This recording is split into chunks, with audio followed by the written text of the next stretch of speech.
Hello students, I'm going to start the course lecture series of control systems, which is a very important course in the undergraduate studies of BSc Electrical, Electronics, Telecommunication and Computer Systems Engineering. So this is the introductory lecture of the course of control systems, in which the definitions of control or related to control systems, some history and applications are going to illustrate. So course description में अगर हम बात करें, so we have two domains. One is classical control या conventional control and the second one is modern control. So linear control system or linear system theory is composed of these two domains. But in undergrad control system, undergrad BSc Electrical Engineering program or undergrad BSc Engineering program, we are going to cover the mostly topics of this domain, classical control. So first one is the transfer function, which is the heart of the control system. This topic is very important for the understanding of the basic controls. System modeling, in which we are going to perform some mathematical modeling analysis of the mechanical, electrical and thermal systems. Block diagram reductions, reduce the block diagrams. Signal flow graphs are also the application of the transfer function. We are going to reduce the graphs into a single transfer function. System analysis, time domain analysis, first order, second order, frequency domain analysis, basics, stability analysis, in which Routh-Hurwitz criterion we are going to study. Body plot, Nyquist plot are the frequency domain analysis, root locus, and the final one is PID control. These are all topics we are going to study in this course. And in modern control, we are going to study the state space modeling. That one is modeling in time domain. Okay, so these are all in frequency domains, and here we are going to start the modeling in time domain. तो state space modeling का मकसद ये हुआ कि हम modeling जो है वो time domain में कर रहे हैं. Eigen value analysis perform नहीं करेंगे.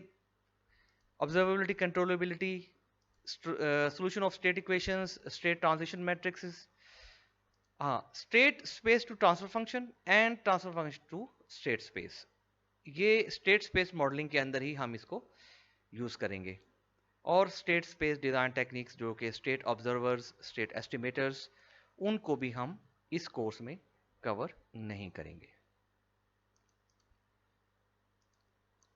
तो प्रीरिक्विजिट्स की बात कर लें और बुक्स की बात कर लें. तो डिफरेंशियल इक्वेशंस जो हैं वो आनी चाहिए, क्योंकि डिफरेंशियल इक्वेशंस इस्तेमाल होंगी बहुत से इलेक्ट्रिकल मैकेनिकल सिस्टम को कन्वर्ट करेंगे इन दी ट्रांसफर फंक्शंस.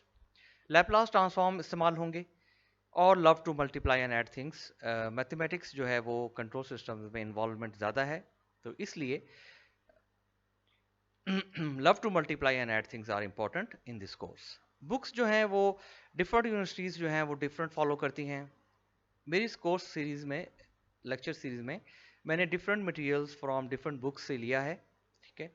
और नॉर्मन एस नाइस की कंट्रोल सिस्टम की बहुत फेमस बुक है, उगाटा मॉडर्न कंट्रोल सिस्टम, बेंजामिन कुआ की, और यूवी बख्शी की बुक है कंट्रोल सिस्टम इंजीनियरिंग. इससे भी मैंने डाटा जो है वो कलेक्ट किया है for the preparation of the lectures.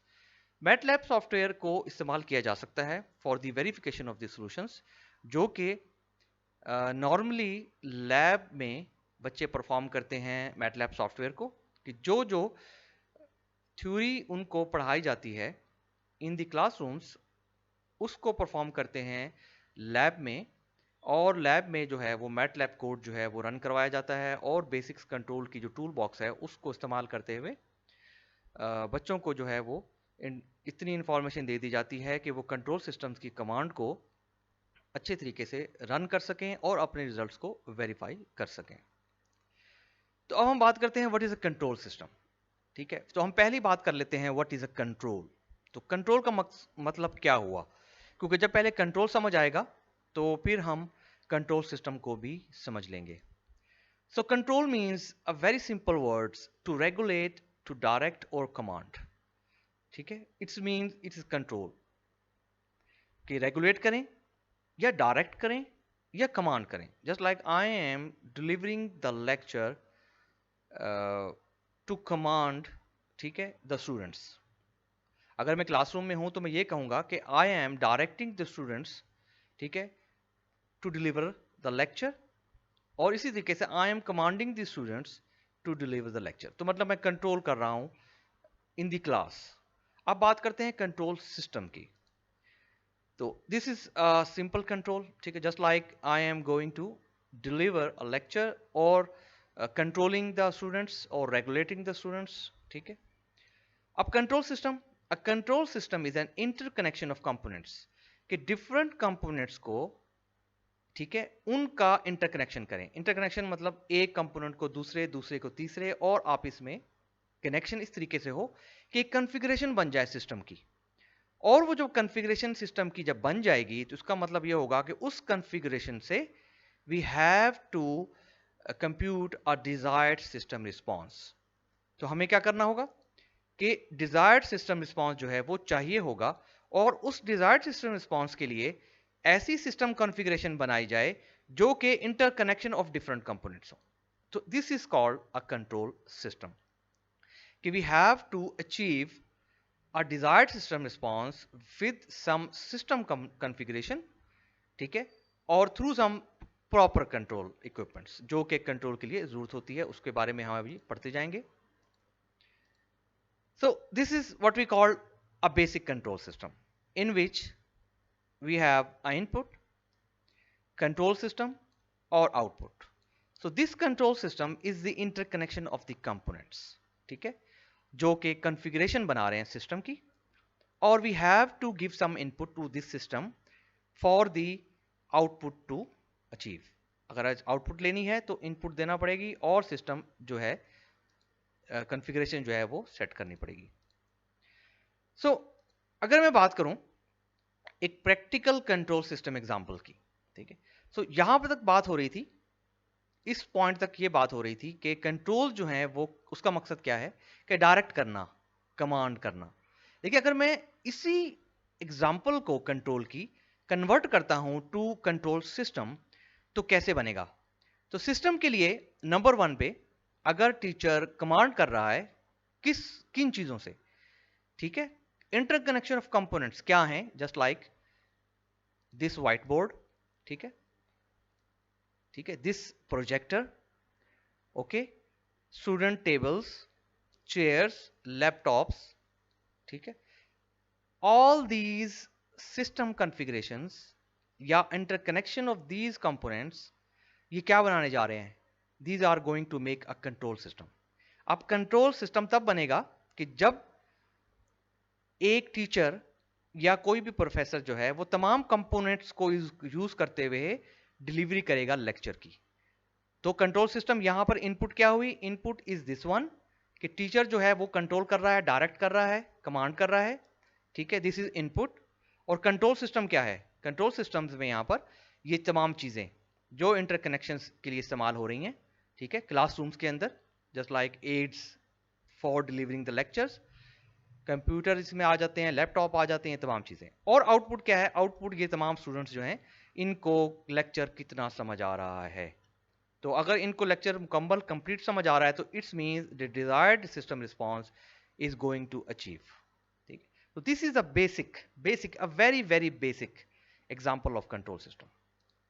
So automatic control is an important and integral part of the space vehicle system, क्योंकि आजकल जो दौर है वो ऑटोमेटिक कंट्रोल का है, जिसमें मैनुअल कंट्रोल सिस्टम जो है वो बहुत ही कम इस्तेमाल हो रहे हैं। तो ऑटोमेटिक कंट्रोल सिस्टम में जो एप्लीकेशंस हैं वो स्पेस व्हीकल सिस्टम्स में, रोबोटिक सिस्टम्स में, modern manufacturing system just like industries के अंदर जो मैनिपुलेटर्स हैं जो कि मैन्युफैक्चरिंग सिस्टम्स को बहुत ज़्यादा आसान कर देते हैं।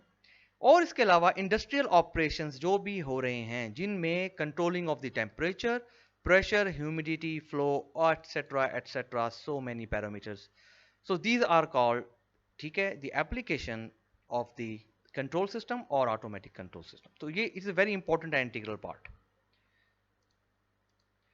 सम बेसिक टर्मिनोलॉजीज की बात कर लेते हैं इन दी कंट्रोल सिस्टम, कि कंट्रोल सिस्टम में जो बेसिक टर्मिनोलॉजीज हैं वो कौन कौन सी हैं। तो सिस्टम तो हमें समझ आ गया, इंटरकनेक्शन ऑफ एलिमेंट्स या डिवाइसेस इज कॉल्ड, ठीक है, अ सिस्टम जो कि डिजायर्ड रिस्पॉन्स को अचीव करेगा या जो भी हमें डिजायर्ड आउटपुट चाहिए। कंट्रोल सिस्टम मतलब ये हुआ कि interconnection of components, system configuration for the desired response, this is what we have a control system. अच्छा, अब प्लांट की बात करें, व्हाट इज अ प्लांट, ठीक है, the portion of a system which is to be controlled और regulated is called the plant. जिसको control करना है या रेगुलेट करना है, इसको हम प्लांट कहेंगे, और इसको हम प्लांट के साथ प्रोसेस भी कह सकते हैं, ठीक है। It we can easily call this plant as a process. तो input and output relationship represent the cause and effect relationship of the process. तो प्रोसेस का इनपुट और आउटपुट रिलेशनशिप जो है वो काज एंड इफेक्ट का जो है ना वो रिलेशनशिप देता है। और इसके अलावा इसमें जो इंपॉर्टेंट चीज है वो कंट्रोलर है। कंट्रोलर क्या है? The element of system itself और external to the system which controls the plant. Controller क्या होगा? इस प्रोसेस या प्लांट को कंट्रोल करेगा, ठीक है। तो इसको हम कहेंगे this is controller. So element of the system itself, या तो सिस्टम का अपना एलिमेंट होगा या कोई इस प्रोसेस के अलावा एक्सटर्नल भी लगाया जा सकता है, ठीक है।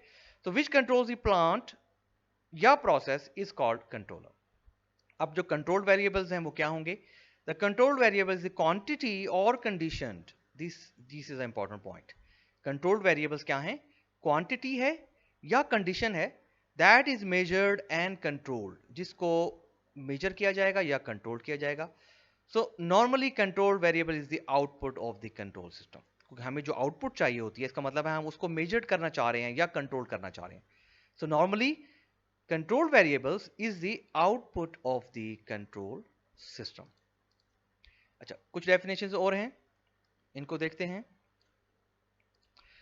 सो मैनिपुलेटेड वेरिएबल क्या है या कंट्रोल सिग्नल? तो इसका मतलब यहां से हमें इस बात का अंदाजा हो रहा है कि कंट्रोल सिग्नल का मतलब ये हुआ, ये it will be just like available after the controller. तो कंट्रोल जो है वो सिग्नल को अवेलेबल करेगा to give to the process, ठीक है, ताकि प्रोसेस जो है वो परफॉर्म करे और आउटपुट हमें मिल सके। हम कंट्रोल सिग्नल को मैनिपुलेटेड सिग्नल भी कह देते हैं, क्योंकि कंट्रोलर पे जो इनपुट आ रही है वो उसको अकॉर्डिंगली मैनिपुलेट करेगा जो कि सिस्टम की आउटपुट की रिक्वायरमेंट होगी। सो कंट्रोल सिग्नल और manipulated variable is the quantity या condition that is varied by the controller, जो कंट्रोलर उसको चेंज करेगा according to the requirement, so as to effect the value of the control variable. तो control variable की output जो है, जो कि हमारी आउटपुट है, या कंट्रोल वेरिएबल को इफेक्ट करने के लिए कंट्रोलर का होना बहुत जरूरी है, क्योंकि विदाउट दिस कंट्रोलर कभी भी प्रोसेस जो है वो कंट्रोल सिस्टम के हवाले से परफॉर्म नहीं कर सकेगा। और इसके अलावा हमारे पास डिस्टर्बेंसेस होती है कि जो कि नॉर्मली प्रोसेस में हमारे पास अवेलेबल होती है, ठीक है। Here we have disturbances. So disturbance is a signal that tends to adversely affect the value of the output of the system। तो इसका मतलब ये हुआ कि प्रोसेस में अगर डिस्टर्बेंस आ रही है तो वो सिस्टम की आउटपुट को इफेक्ट कर सकती है, एडवर्सली काफी ज्यादा इफेक्ट कर सकती है। तो इसलिए सिस्टम की डिस्टर्बेंस को या प्रोसेस की डिस्टर्बेंस को समझना भी बहुत ज्यादा जरूरी है। और now we have two types of disturbances, one that is generated within the system, so it is called internal disturbances, and the second one is external disturbance जो कि जनरेट करती है आउटसाइड दी सिस्टम। सो अगर internal disturbance की हम बात करें तो इंटरनल डिस्टर्बेंस में तो क्या होगी, क्या डिस्टर्बेंस होगी? तो हम इसको ये कह सकते हैं, just like in electronic circuits a heat is a very important factor, ठीक है। तो heat is the internal disturbances for the that particular electronic circuit और सर्किटरी। और एक्सटर्नल डिस्टर्बेंस में बहुत सारी चीजें हो सकती हैं, जस्ट लाइक इन्वायरमेंट भी है और काफी सारी चीजें। और control means measuring the value of control variable of the system and applying the manipulated variable to the system to correct और limit the deviation of the measured value from a desired value. तो अगर output जो है वो desired value पर नहीं आ रही और डेविएशन शो हो रही है इन द मेजर्ड वैल्यू, तो इसका मतलब ये होगा कि कंट्रोल क्या करेगा, उस वेरिएबल कंट्रोल वेरिएबल को चेक करेगा सिस्टम के और मैनिपुलेटेड वेरिएबल को अकॉर्डिंगली करेक्ट करेगा to the correct limit, so that the output, desired output would be achieved. ठीक है, जो डिजायर्ड आउटपुट है वो मिल सके। सो यहां तक जो है वो सम बेसिक टर्मिनोलॉजीज हम देख चुके हैं, जो डेफिनेशन थी कंट्रोल सिस्टम के हवाले से, जिसको पढ़ना समझना बहुत ज्यादा जरूरी है। तो हिस्ट्री की बात कर लें। History is a very long, बहुत बड़ी हिस्ट्री है कंट्रोल सिस्टम्स के हवाले से, नोटेबल वर्क के हवाले से, जो कि 18th सेंचुरी से भी पहले से बल्कि अवेलेबल है। लेकिन हम जस्ट नोटेबल वर्क की बात करेंगे कि जो इंपॉर्टेंट है और जिनकी वजह से कंट्रोल सिस्टम्स में बहुत ज्यादा तरक्की हुई और बहुत ज्यादा एडवांसमेंट हमें नजर आएगी। तो 1769 इज, यूं कह लें, is the very important year, जिसमें जेम्स वॉट ने सेंट्रीफ्यूगल गवर्नर जो है वो बनाया था for the speed control of steam engine in the 18th century. तो it's a very first invention in the control system, जिसको रिलेट कर सकते हैं। और you can see the year, it is 18th century, it's very old, just like 250 years old। तो इसके बाद 1868 के करीब करीब ईयर्स में Maxwell is a very famous scientist, mathematician. उसने क्या किया था, मैक्सवेल ने इक्वेशंस फॉर्मुलेट की थी मैथमेटिकल मॉडल की, जो कि governor control action of steam engine. तो क्योंकि मैथमेटिकल फॉर्मुलेशंस जो हैं वो कंट्रोल सिस्टम में बहुत ज़्यादा इस्तेमाल होती हैं, और when you want to design a system in a control system, you need to first model the system. So in control system, model mean mathematical modeling. तो मैथमेटिकल मॉडल जो है वो मैक्सवेल ने फॉर्मुलेट किया। तो मैक्सवेल इक्वेशंस जो है it's very famous equations for the governor control of steam engine. इसके दरमियान में बहुत सारे जो हैं वो हिस्ट्री मौजूद है, लेकिन हम जस्ट नोटेबल वर्क की बात करेंगे। तो 1992 Minorsky is a very famous scientist, जिसे automatic controller for steering ships के लिए कंट्रोलर इजाद किया। 1927 very famous scientist H S. Black conceive the negative feedback amplifier. और हमें पता है कि नेगेटिव फीडबैक एम्पलीफायर जो है it's a very huge advancement of that technology in that era for the engineering purposes और इन इलेक्ट्रॉनिक इंजीनियरिंग। तो नेगेटिव फीडबैक एम्पलीफायर्स जो हैं वो 1927 में कंसीव किए गए, और बॉडी ने, ठीक है, एनालाइज किया फीडबैक एम्पलीफायर्स को, जो कि आप इलेक्ट्रॉनिक्स जो है कि बेसिक्स जो पढ़ते हैं इलेक्ट्रिकल इलेक्ट्रॉनिक्स इंजीनियरिंग के अंदर, तो वहाँ पर नेगेटिव फीडबैक एम्पलीफायर के बॉडी प्लॉट जो हैं उनको भी एनालाइज किया जाता है। तो 1932 नाइक्वेस्ट प्लॉट जो है वो नाइक्वेस्ट ने डेवलप किया for the analysing of the stability of the system, ठीक है, in frequency domain, purely in frequency domain. Nyquist ने जो है वो डेवलप किया मेथड। इससे पहले बॉडी प्लॉट था, उसके बाद नाइक्वेस्ट वाला प्लॉट आया। तो 1940s में फ्रीक्वेंसी रिस्पांस मेथड्स जो हैं वो बहुत ज़्यादा मैच्योर होने शुरू हो गए, और फ्रीक्वेंसी रिस्पांस पर काम जो है वो बढ़ता बढ़ता गया। तो 1950s पीआईडी कंट्रोलर, जो कि different processes of the industries में इस्तेमाल होना शुरू हुआ, और पीआईडी कंट्रोलर का इस्तेमाल 1950 से स्टार्ट हुआ, proportional integral derivative controller, for the controlling of different parameters of the industry.